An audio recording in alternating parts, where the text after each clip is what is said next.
Sometimes it is enough to be the first of your kind to write history. Sometimes it is necessary to be a legend.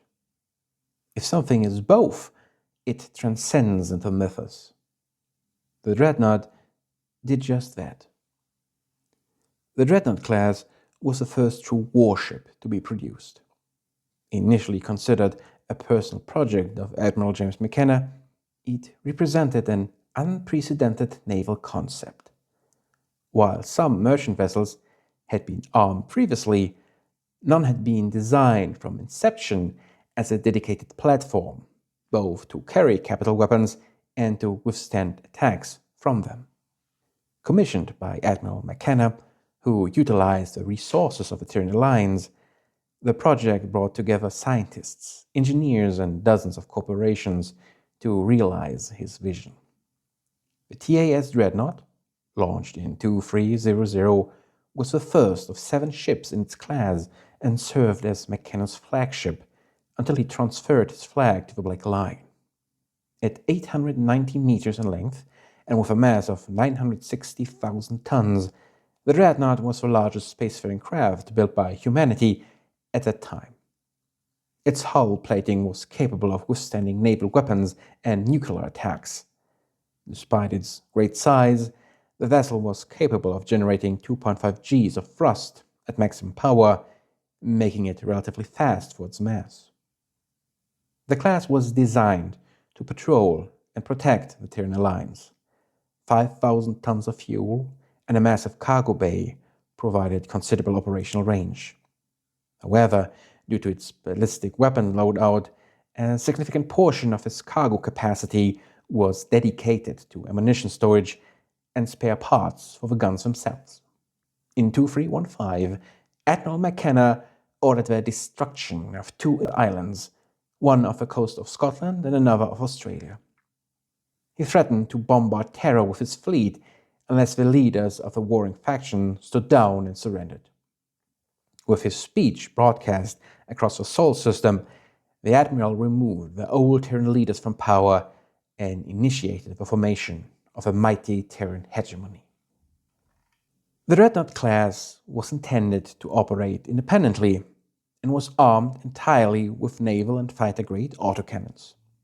Triple turrets mounting NAC-20s and quadruple mounts with NAC-10s covered every approach angle, though the vessel was most effective fighting broadside on, where it could bring 8 NAC-10s and 6 NAC-20s to bear on a target.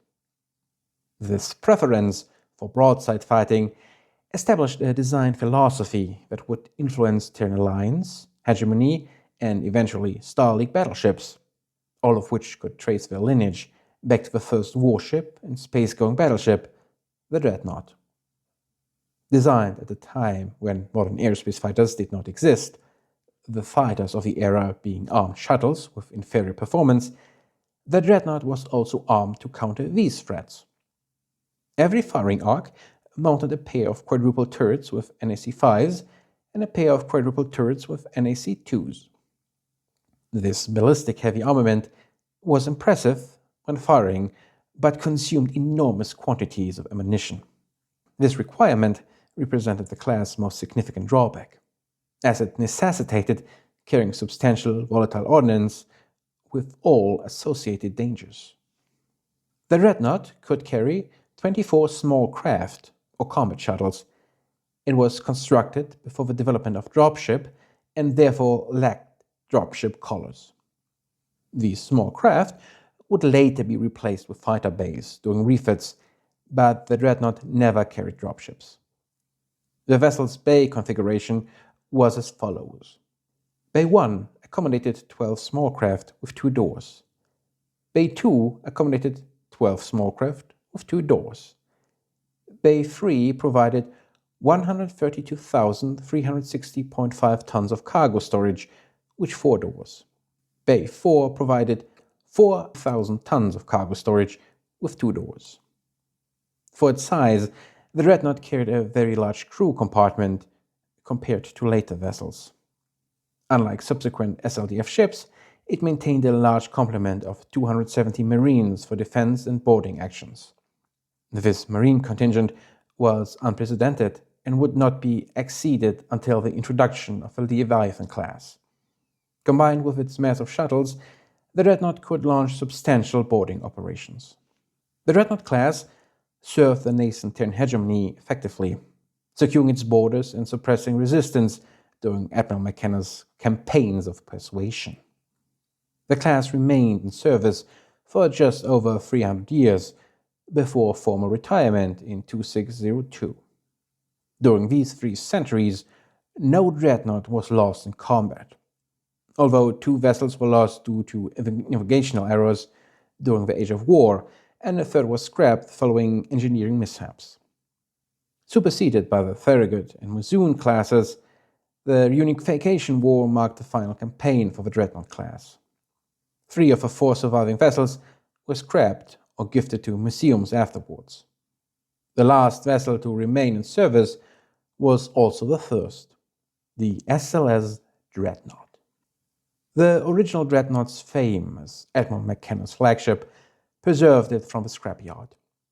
Instead, it was moved to the Sol system to become part of the Lunar Airspace and Stars Museum. Unlike many museum ships, the Dreadnought was maintained in frontline condition and fully crewed by veterans assigned for their final tour before retirement. It was always commanded by a Rear Admiral. Although some launch bays were converted into display areas, the vessel maintained a mixed air wing of aerospace fighters from different eras that participated in displays for visitors. On December 27, 2766, the Star League fell. The Sol system was consumed by fire as the Rimworld's Republic attacked the surprised and outnumbered Star League defense forces. Initially ignored due to its age and museum status, the Dreadnought was fully manned, but lacked a full ammunition or fuel load. With its guns effectively empty, the vessel could contribute little to the battle, except as a target. Rear Admiral Castillo instead took aboard as many refugees as possible before moving out of lunar orbit. The ship docked at Tranquility Base, where it took on fuel while jettisoned non-essential items, such as gift shops and display pieces. Dozens of unarmed civilian dropships and jump ships gathered around the base and their dreadnought for protection. This ad hoc fleet then moved to Jupiter and docked with a deep-range gunnery station, a major SLDF ammunition depot, to take on ordnance. Fully armed and fueled, the Dreadnought and its convoy jumped from a private point near Jupiter as Terra fell to Stephen Amaris' forces. The convoy carried thousands of civilians and military families to presumed safety.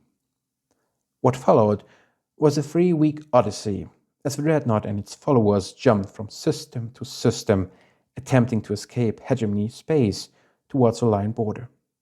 During this time, the vessel and its veteran crew launched attacks on weak Rimworld forces at jump points to help more civilians escape the chaos. After nearly a month, the convoy had swollen to nearly 30 jump ship and over 60 dropship, all filled with civilians and wounded personnel. Their luck expired in the Wait system, where superior Rimworld naval force engaged them. Outgunned, Rear Admiral Castillo ordered the Dreadnought to engage the enemy, while the civilian vessels headed for the jump point. In the ensuing 30-minute battle, the Dreadnought was overwhelmed. With its engines destroyed, jump drive disabled, and most weapons silenced, the vessel finally succumbed when its magazine exploded, though it is believed Rear Admiral Castillo may have ordered the ship scuttled. Whether destroyed by enemy action or a final act of defiance remains unknown, as there were no survivors from the battleship. Its sacrifice enabled the civilian convoy to escape to Alliance space and carry word of events within the hegemony to the outside world.